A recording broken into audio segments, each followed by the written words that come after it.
ರಾಜ್ಯದ ರಾಜಕೀಯದಲ್ಲಿ ಸದ್ಯಕ್ಕೆ ಬದಲಾವಣೆ ಕಷ್ಟ. ಬದಲಾವಣೆ ಆಗಲ್ಲ. ಏನಿದ್ರೂ ರಾಜರ ಭಂಡಾರ ಅಂದರೆ ಬಡ್ಜೆಟ್ ಅಂತೇನೋ ನೀವು ಕರಿತೀರಲ್ಲ, ಆ ಬಡ್ಜೆಟ್ ಆಗಬೇಕು. ಯುಗಾದಿವರೆಗೂ ಬದಲಾವಣೆ ಆಗೋದು ಕಷ್ಟ. ಹಾಲು ಮತದವರ ಕೈಗೆ ಸಮಾಜ ಅಧಿಕಾರ ಬಂದರೆ ಬಿಡಿಸ್ಕೊಳ್ಳೋದು ಕಷ್ಟ.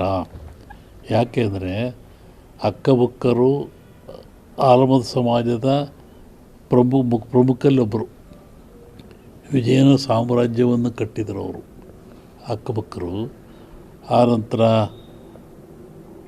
ಛತ್ರಪತಿ ಶಿವಾಜಿ, ಆತ ಹಾಲುಮತ ಸಮಾಜದವನು. ಆಮೇಲೆ ಕಾಶಿ ವಿಶ್ವನಾಥ ದೇವರಲ್ಲಿರ್ತಕ್ಕಂಥ ರಾಣಿ ಹಾಲುಮತ ಸಮಾಜದವಳು, ಅಹಲ್ಯಬಾಯಿ. ಹಾಗಾಗಿ ಆ ಒಂದು ಸಮಾಜ ಪ್ರಾಚೀನವಾದ ಸಮಾಜ, ಅದು ಒಂಥರ ದೈವಗೊಳ್ಳತಕ್ಕಂಥ ಸಮಾಜ. ಆ ಸಮಾಜದಲ್ಲಿ ಮೊಟ್ಟ ಮೊದಲನೆಯ ಮುಖ್ಯಮಂತ್ರಿ ಸಿದ್ದರಾಮಯ್ಯ ಸಮಾಜ ಪರವಾಗಿ. ಹಾಗಾಗಿ ಆ ಸಮಾಜ ಅಧಿಕಾರ ಸಿಕ್ಕಿದರೆ ಇಳಿಸೋದು ಕಷ್ಟ. ಅವರಾಗೆ ಬಿಟ್ಟುಕೊಟ್ರೆ ಆಗ್ಬೋದು, ಅವರು ಬಿಟ್ಟು ಕೊಡಲ್ಲ, ಇಳಿಯೋದು ಇಲ್ಲ. 5 ವರ್ಷ ಅವರೇ ಇರ್ತಾರೆ. ಡಿ ಕೆ ಶಿವಕುಮಾರ್ ಅವ್ರಿಗೆ ಕಷ್ಟ ಇದೆ ಅಂತ 5 ವರ್ಷ ಅವರೇ ಇರ್ತಾರೆ ಗುರುಗಳಂದ್ರೆ. ಯುಗಾದಿ ಕಳೆದ ಮೇಲೆ ಹೇಳ್ತೀನಿ ಅದನ್ನು. ಡಿ ಕೆ ಶಿವಕುಮಾರ್ ಪಾಲಿಗೆ ಏನಿದೆ ಇನ್ನೊಬ್ಬರು ನಮಗೆ ಭಾಳ ಬೇಕಾದರೆ ಪರಿಚಯವರೇ. ಅದು ಈ ಪ್ರಸಂಗ ಹೇಳುವಂಥ ಪ್ರಸಂಗ ಇಲ್ಲ ಅದ್ರ ಬಗ್ಗೆ. ಪ್ರಧಾನಿ ನರೇಂದ್ರ ಮೋದಿ ಅವರು ಏನು ಮುಂದುವರಿತಾರ? ಅವರು 75 ವರ್ಷ ಆಗ್ತಾ ಇದೆ, ಮೊನ್ನೆ ಸೆಪ್ಟೆಂಬರ್ಗೆ ಆಗುತ್ತೆ. ಯುಗಾದಿ ಮೇಲೆ ಹೇಳ್ತೀನಿ ಅದನ್ನು.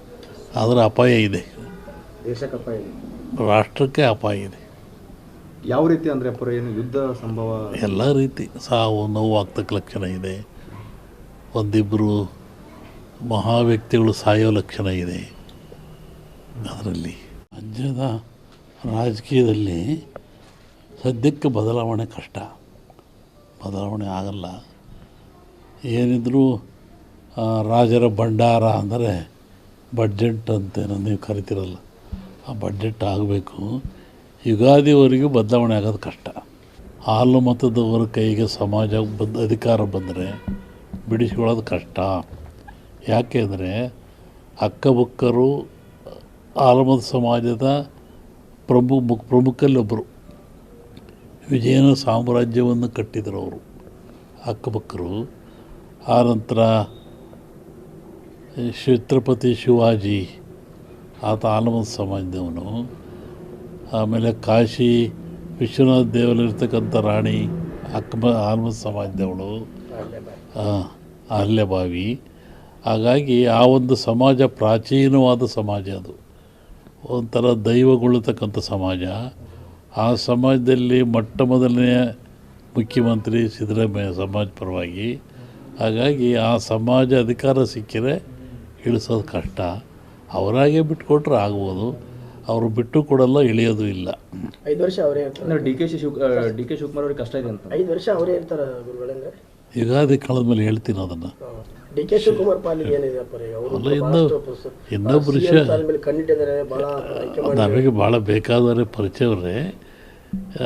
ಅದು ಈ ಪ್ರಸಂಗ ಹೇಳುವಂಥ ಪ್ರಸಂಗ ಇಲ್ಲ ಅದ್ರ ಬಗ್ಗೆ. ಪ್ರಧಾನಿ ನರೇಂದ್ರ ಮೋದಿ ಅವರು ಏನು ಮುಂದುವರಿತಾರ? ಅವರು 75 ವರ್ಷ ಆಗ್ತಾ ಇದೆ, ಮೊನ್ನೆ ಸೆಪ್ಟೆಂಬರ್ಗೆ ಆಗುತ್ತೆ. ಯುಗಾದಿ ಮೇಲೆ ಹೇಳ್ತೀನಿ ಅದನ್ನು. ಅದರ ಅಪಾಯ ಇದೆ, ದೇಶಕ್ಕೆ ಅಪಾಯ ಇದೆ, ರಾಷ್ಟ್ರಕ್ಕೆ ಅಪಾಯ ಇದೆ. ಯಾವ ರೀತಿ ಅಂದರೆ ಏನು ಯುದ್ಧ ಸಂಭವ? ಎಲ್ಲ ರೀತಿ ಸಾವು ನೋವು ಆಗ್ತಕ್ಕ ಲಕ್ಷಣ ಇದೆ. ಒಂದಿಬ್ಬರು ಮಹಾ ವ್ಯಕ್ತಿಗಳು ಸಾಯೋ ಲಕ್ಷಣ ಇದೆ.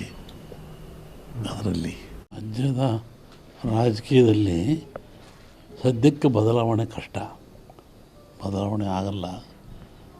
ಏನಿದ್ರೂ ರಾಜರ ಭಂಡಾರ ಅಂದರೆ ಬಡ್ಜೆಟ್ ಅಂತೇನೋ ನೀವು ಕರಿತೀರಲ್ಲ, ಆ ಬಡ್ಜೆಟ್ ಆಗಬೇಕು. ಯುಗಾದಿವರೆಗೂ ಬದಲಾವಣೆ ಆಗೋದು ಕಷ್ಟ. ಹಾಲು ಮತದವರ ಕೈಗೆ ಸಮಾಜ ಅಧಿಕಾರ ಬಂದರೆ ಬಿಡಿಸ್ಕೊಳ್ಳೋದು ಕಷ್ಟ. ಯಾಕೆಂದರೆ ಅಕ್ಕಬುಕ್ಕರು ಹಾಲುಮತ ಸಮಾಜದ ಪ್ರಮುಖಲ್ಲೊಬ್ಬರು. ವಿಜಯನ ಸಾಮ್ರಾಜ್ಯವನ್ನು ಕಟ್ಟಿದರು ಅವರು ಅಕ್ಕಬುಕ್ಕರು. ಆನಂತರ ಛತ್ರಪತಿ ಶಿವಾಜಿ, ಆತ ಹಾಲುಮತ ಸಮಾಜದವನು. ಆಮೇಲೆ ಕಾಶಿ ವಿಶ್ವನಾಥ ದೇವರಲ್ಲಿರ್ತಕ್ಕಂಥ ರಾಣಿ ಹಾಲುಮತ ಸಮಾಜದವಳು, ಅಹಲ್ಯಬಾಯಿ. ಹಾಗಾಗಿ ಆ ಒಂದು ಸಮಾಜ ಪ್ರಾಚೀನವಾದ ಸಮಾಜ, ಅದು ಒಂಥರ ದೈವಗೊಳ್ಳತಕ್ಕಂಥ ಸಮಾಜ. ಆ ಸಮಾಜದಲ್ಲಿ ಮೊಟ್ಟ ಮೊದಲನೆಯ ಮುಖ್ಯಮಂತ್ರಿ ಸಿದ್ದರಾಮಯ್ಯ ಸಮಾಜ ಪರವಾಗಿ. ಹಾಗಾಗಿ ಆ ಸಮಾಜ ಅಧಿಕಾರ ಸಿಕ್ಕಿದ್ರೆ ಇಳಿಸೋದು ಕಷ್ಟ. ಅವರಾಗೆ ಬಿಟ್ಟುಕೊಟ್ರೆ ಆಗ್ಬೋದು, ಅವರು ಬಿಟ್ಟು ಕೊಡಲ್ಲ, ಇಳಿಯೋದು ಇಲ್ಲ. 5 ವರ್ಷ ಅವರೇ ಇರ್ತಾರೆ. ಡಿ ಕೆ ಶಿವಕುಮಾರ್ ಅವ್ರಿಗೆ ಕಷ್ಟ ಇದೆ ಅಂತ. 5 ವರ್ಷ ಅವರೇ ಇರ್ತಾರೆ ಗುರುಗಳಂದ್ರೆ. ಯುಗಾದಿ ಕಳೆದ ಮೇಲೆ ಹೇಳ್ತೀನಿ ಅದನ್ನು. ಡಿ ಕೆ ಶಿವಕುಮಾರ್ ಪಾಲಿಗೆ ಏನಿದೆ ಅಪ್ಪ ರೀ? ಅವರು ಇನ್ನೊಬ್ಬರು ವಿಷಯ ಕಂಡಿಟ್ಟಿದ್ದಾರೆ, ಭಾಳ ನಮಗೆ ಭಾಳ ಬೇಕಾದವರೇ ಪರಿಚಯವರೇ. ಅದಕ್ಕೆ ಹೇಳಿ ಈಗ ಪ್ರಸಂಗ ಹೇಳುವಂಥ ಪ್ರಸಂಗ ಇಲ್ಲ ಅದ್ರ ಬಗ್ಗೆ. ಪ್ರಧಾನಿ ನರೇಂದ್ರ ಮೋದಿ ಅವರೇನು ಮುಂದುವರಿತಾರ ಏನಂತಪ್ಪ? ಅವರು 75 ವರ್ಷ ಆಗ್ತಾ ಇದೆ, ಮೊನ್ನೆ ಸೆಪ್ಟೆಂಬರ್ಗೆ ಆಗುತ್ತೆ. ಯುಗಾದಿ ಮೇಲೆ ಹೇಳ್ತೀನಿ ಅದನ್ನು. ಆದರೆ ಅಪಾಯ ಇದೆ, ದೇಶಕ್ಕೆ ಅಪಾಯ ಇದೆ, ರಾಷ್ಟ್ರಕ್ಕೆ ಅಪಾಯ ಇದೆ. ಯಾವ ರೀತಿ ಅಂದರೆ ಅಪ್ಪರ ಏನು ಯುದ್ಧ ಸಂಭವ? ಎಲ್ಲ ರೀತಿ ಸಾವು ನೋವು ಆಗ್ತಕ್ಕ ಲಕ್ಷಣ ಇದೆ. ಒಂದಿಬ್ಬರು ಮಹಾ ವ್ಯಕ್ತಿಗಳು ಸಾಯೋ ಲಕ್ಷಣ ಇದೆ ಅದರಲ್ಲಿ. ಹೆಚ್ಚಿನ ವಿಡಿಯೋಗಳಿಗೆ ಪ್ರತಿಧ್ವನಿ ಯೂಟ್ಯೂಬ್ ಚಾನೆಲ್ ಸಬ್ಸ್ಕ್ರೈಬ್ ಮಾಡಿ, ಬೆಲ್ ಐಕಾನ್ ಕ್ಲಿಕ್ ಮಾಡಿ.